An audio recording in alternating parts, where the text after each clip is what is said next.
can't do it because it was impossible. So give us an idea. Give us some clues and hints and stuff. One of the most amazing things about it to me is that if you really read between the lines of various NASA press releases and releases from their various contractors, they've basically acknowledged numerous times that we that we haven't been to the moon. You know, not in so many words, but they'll talk about, you know, a return mission and what it will require. And, you know, various times they have said that, you know, before we can quote unquote go back to the moon, we have to develop a new spacesuit material, because none of the materials that we currently have would withstand the environmental extremes on the moon, the temperature fluctuations and whatnot. And, you know, yet supposedly we had a material that worked perfectly fine in 1969, you know, so there's a huge problem there. Yeah, you're right, and, because the temperature, the heat on the moon gets up to 250 degrees, which is boiling water. We don't have any suits on Earth we can put on it and jump in boiling water. We don't have them.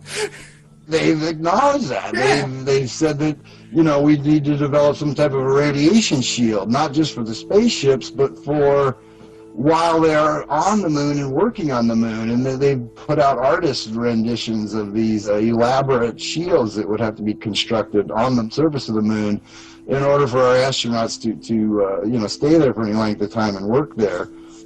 And, you know, we didn't have any of that in 1969, but now we need it, you know, and they say, you know, if we were to send back a rover now, it would have to be launched in a separate launch vehicle, you know, it would require a completely separate launch, whereas in 1969 we had no problem stowing 3 astronauts in a dune buggy on the, you know, the landing craft. And, you know, they've talked about problems with re-entry that have to be worked out. They've talked about how the lunar dust would be a huge problem and that they'd have to develop all new technology to maintain a completely dust-free environment inside the landing vehicle. You know, they've talked about these special ports where the suits would like dock to the outside of the craft with these special portals where they would basically back into the suits through the crafts, and then to get back into the craft, they'd have to sort of reverse that procedure so that the spacesuits never came into the landing craft, because they said the lunar dust would just be a huge problem health-wise for the astronauts and for all the delicate electronics and mechanical parts, you know, that it would wreak havoc. You had these guys going out in dune buggies, kicking up whole rooster tails full of dust, you know, in these videos, and then tromping back into the landing vehicle just covered, literally covered with dust. And no problem. Then you go into zero gravity, that dust is going to be everywhere. In the air, in your eyes. It's going to be in your eyes. There's no way you can... The thing is going to be like a snow globe full of, you know. They've acknowledged that would happen now, but apparently in 1969 there was a different laws of physics involved or something. But the whole list of these specific problems that NASA has identified that are now problems, but that we had apparently had easy solutions for in 1969, and yet now with almost 50 years of technological advancement under our belts, we're saying that we don't have the technology for it, you know? So there's obviously a huge disconnect there. They could barely get the 2 astronauts in there. These things were supposed to be, you know, just designed for just a bare minimum of space, you know, enough to hold 2 astronauts. It couldn't even hold the 3rd astronaut. You know, he had to stay up in the command module while the other 2 went down and did their thing. And yet, the first few flights, all of a sudden, with no changes whatsoever to the launch vehicle or the landing craft, all of a sudden they had dune buggies on board. These full-size dune buggies that just, yeah, miraculously made it to the moon, like stowed in the astronaut carry-on bags or something. It's just, yeah, it was just remarkable. And I mean, my interpretation of that is that, you know, they needed to add a little more excitement. You know, it was getting kind of boring. It wasn't holding the people's attention anymore. You know, after the first one, you know, the first couple were very exciting, and the entire country was glued to their TV screen because this was something that nobody had ever seen before. Obviously, you know, this was just amazing. And watching on your little grainy black and white TVs as Neil Armstrong takes his very first step on the moon, 250,000 miles away, and I mean, everybody was just holding their breath, are they going to make it back? Are they, and so it really captured the country's attention for the first few flights, and then it just kind of got routine because it just seemed too easy. Everything just seemed to run like clockwork, and so I believe that's why they started introducing other elements, like the tragic Apollo 13 that, was supposedly bouncing around out in space for days, and the whole country was holding their breath, hoping and praying that our brave astronauts would make it back, and then they introduced the dune buggy, so I think they had to spice it up. I want to get to that when we get back. The show was getting boring. Now, Dave, what came first, the Gus Grissom murder or the Apollo 13 event? The massive fire in the capsule during the test? Yeah, he's the one, the first one, when his capsule came down, it sank in the water. They almost died then. Then he put up the hanger with the lemon on it and said, this thing's a lemon. And then when he was he says, how are we going to get to the moon when we can't even talk to each other from one building to another?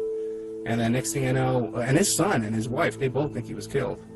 Yeah, he was a bit of a troublemaker, a potential whistleblower who seemed to be very skeptical that this project was anywhere near being ready to make a successful flight to the moon. Two of his colleagues conveniently burned up in a very suspicious fire the test capsule. They were conveniently silenced. I believe they were supposed to be the first crew, and their names would have been as well known to us now as Buzz Aldrin and Neil Armstrong had they played along, but instead they ended up dead and are long forgotten, other than to some of us. And then there was also the inspector, the guy who had written up a lengthy report that was apparently very critical of the program, and he turned up dead as well, and his report disappeared, was never to be seen again.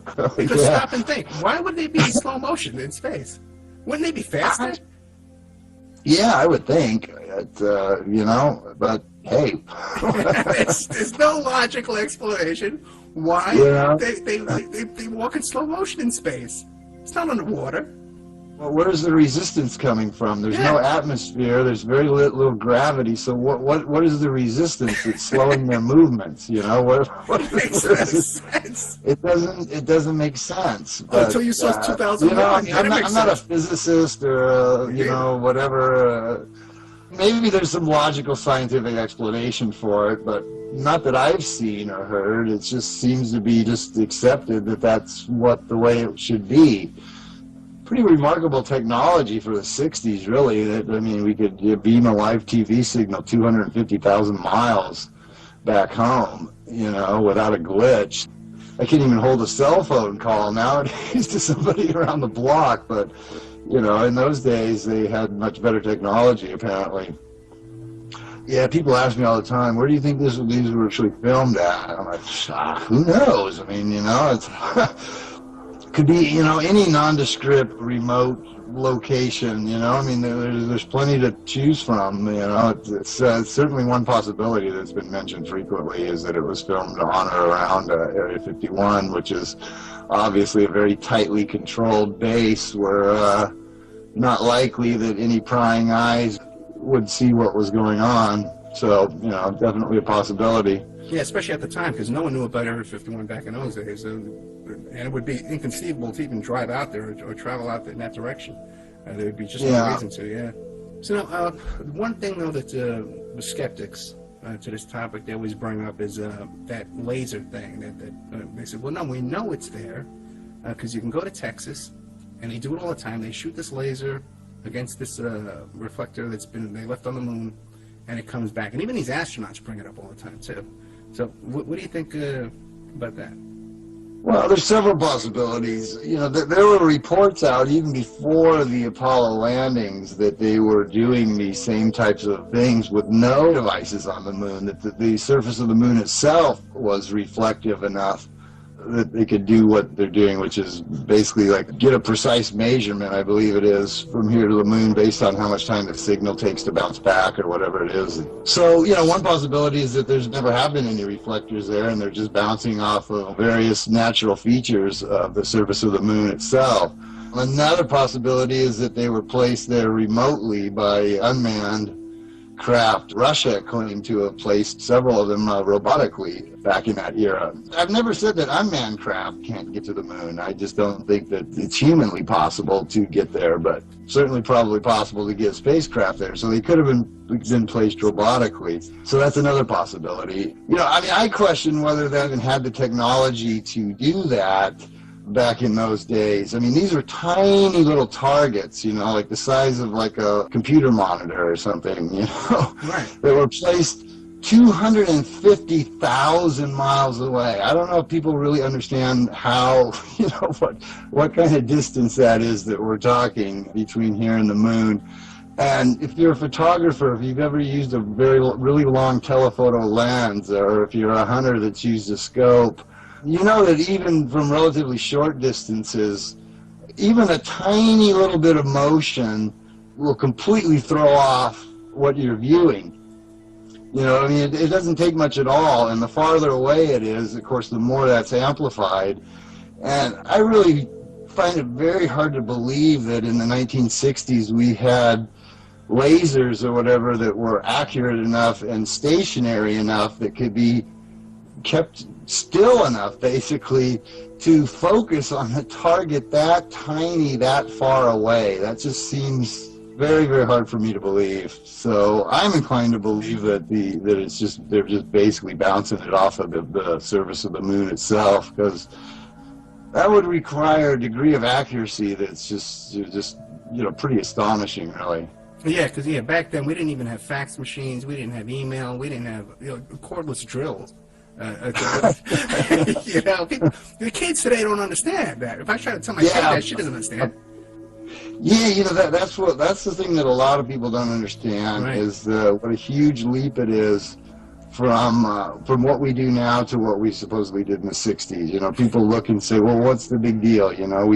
We put people into orbit. We can put we have a fully functional space station. We have the Hubble telescope. We have the space shuttle. Well, we did have the space shuttle programs, and what's the big difference between that and going to the moon? Well, it's a huge difference, because none of those things have ever gone more than like 300 or 400 miles from the surface of the Earth, None of them. Not the Hubble telescope, not the space station, none of the space shuttles. They've never left low Earth orbit. And they have a huge failure rate, too, as well. And they have a huge failure rate just doing that, right. Exactly. Okay, well, the Apollo flight supposedly went all the way to the moon and back, 250,000 miles, And a little tin can. On one tank of gas. So, to say, well, what's the big deal if we can launch space shuttles and this and blah, blah, blah, blah, why couldn't we send them into the moon? It's like saying, if I can walk around the block, why can't I walk around the world? Right. It's exponentially more difficult than anything that we've done since. By far. Just by leaps and bounds. Nothing we have done comes anywhere close, technologically speaking, to what we accomplished in 1969. And you would think that being the case, that every artifact connected to that would be very carefully preserved and cataloged and stored somewhere in a temperature-controlled vault or in the Smithsonian or whatever, under heavy guard and lock and key, and preserved for posterity, right? But yet what we find instead is that NASA seems to have lost like everything. If you go looking for the plans for the launch vehicles, we don't have those. The original tapes, seem to have lost those. The telemetry tapes, those seem to have gone missing. The majority of the moon rocks, it's just on and on down the list. These various components of the mission. actually had the capability of doing what they were supposed to do, or whether they were just, stage props, basically. Yeah. But we can't do that because, none of that information is available for review very conveniently. Yeah, it turned out some of those rocks turned out to be fake, too. They were on display in other countries. They weren't even real. Yeah, a little embarrassing for NASA when their moon rocks turn out to be pieces of petrified wood. But they don't even blush. They don't blush, Proudly displayed for decades. Yeah. That's moon rock. There's not even an apology. There's no press conference. There's no investigation. There's nothing. It's insane. And all of them, of course, landed safely in the ocean. We never had one miss and, crash land into the, Arizona desert or anything like that. They all landed perfectly into the ocean, safely into the ocean, of course. The safety record is just phenomenal, compared to what we have today. But there were all kinds of amazing, technological achievements. We created this multi-stage rocket that could, shed parts as it went along, and there were a lot of huge supposed, major milestones, major firsts that had never been done before, performing a docking maneuver in lunar orbit, and landing on the surface of the moon, taking back off from the surface of the moon, somehow rendezvousing with the command module and performing this docking maneuver in lunar orbit, nothing remotely like that had ever been done before or since. Right. Has never been done since. But yet we couldn't. When we got all the way back from doing all these amazing things, we just dumped the guys into the ocean with a parachute. Oh, you know what else, man, blew me away too? Have you ever seen the videos of when the Russian cosmonauts come off out of their spacecraft? They land their thing, right, and they put them on beach chairs right there out in the open. And they sit them down on these beach chairs. They can't even stand up. They're like, they're like limp. And then they start fanning them like with a notebook to give them air, So like, how could our guys be landing after going all the way to the moon and back, and they come strutting out of that, out of that little pod, like nothing happened.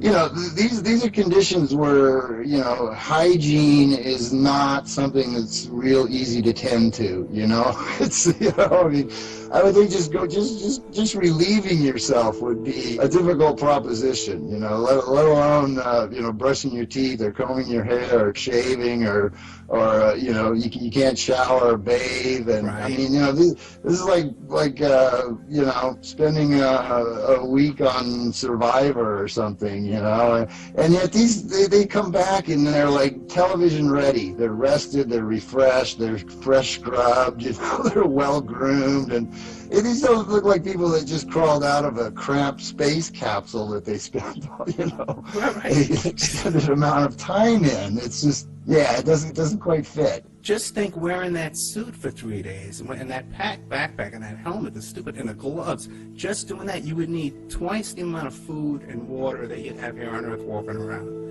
How could we pack all that much? Well, they had Tang. I'll give them that. They had the Tang. Of course, that got them a little further along. But, how could you pack all that food and water for 3 days for 3 men under those kind of conditions with the batteries and the power supply to keep everything running? Just the sheer number and weight of batteries that would be required to keep all of these, not only the spaceship, but all of the life-sustaining functions, temperature control and, oxygen control and food.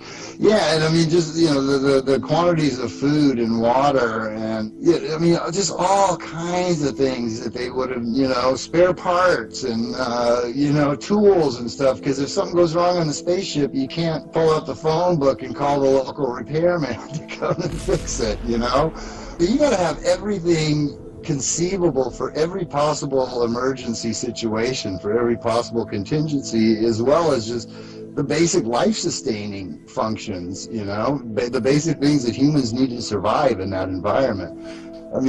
If they had that amazing technology, almost 50 years ago, then somebody should have picked that up and ran with it. Well, it's interesting. In my research, I saw today that the batteries that they had on the dune buggy wouldn't even operate in those temperatures, and neither would the battery that they had in the cameras. They had regular D-cell batteries in the cameras, just regular batteries off the shelf.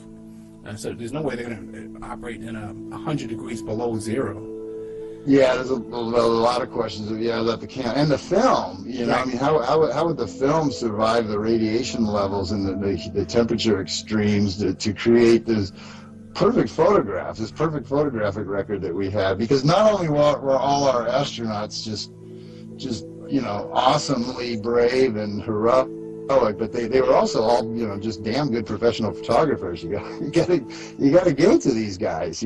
I mean, they were sent there under the most unforgiving circumstances imaginable, where you're struggling just to stay alive, to get food and water and whatnot, and you're in this bulky spacesuit with a helmet on, a visor, your vision is restricted, you're wearing these heavy padded gloves, and somehow or other you have to operate a fully manual camera, which is another thing people don't understand. I'm sure a lot of people who are used to just pulling out their camera and tapping on the screen and taking perfect pictures don't understand that that wasn't possible in the 1960s. Everything had to be adjusted manually. The exposure, the aperture, the shutter speed, it had to be manually focused, which was not easy to do to the degree that these guys did it. Where virtually every frame is perfectly framed, perfectly exposed, perfectly focused. It's just extraordinary to to think that they could have gotten that quality of photographs working under those conditions when they weren't even professional photographers. They were astronauts who were just doing that as a side thing, supposedly. And yet just phenomenally talented photographers. You got to hand it to them. and professional lighting too. There was all kinds of really artistic lighting done. Yeah, and the cameras, of course, functioned perfectly under those extreme environmental conditions, and the film also performed marvelously well. So it's they make the radiation film badge dosimeters that you wear when you work around X-ray machines and stuff like that. They make that out of film because film is so sensitive to radiation that you can measure it on this film. So that there's no way going through the Van Allen belt and then being on with no atmosphere on the moon, all this kind of craziness, that this film would not be damaged along the way. These pictures would not have made it to the cover of Time magazine under any circumstances. It's just exactly. I mean, I'm an avid but very amateur photographer who, eventually sold out and switched over to digital. But for years, I shot everything on film. When I would travel, I would take just, like 20 rolls of film with me, because you didn't have a little memory card. You could just take unlimited pictures of everything you see. But I can remember every time I would go through an airport security thing, I would hand I would take my film out of my bag and hand it to the attendant to hand check, because I did not want it going through the X-ray machines, because it could damage your film. It could ruin your exposure, especially with higher speed film. And it's very, very, very sensitive. Film stock, 35 millimeter film stock is very, very sensitive to radiation, and yet, performed fantastically. Yeah, so many people. As did all the other technology. I mean, everything performed flawlessly. I mean, everything. I don't remember, other than Apollo 13, and even then, everyone made it back alive. It was a happy ending.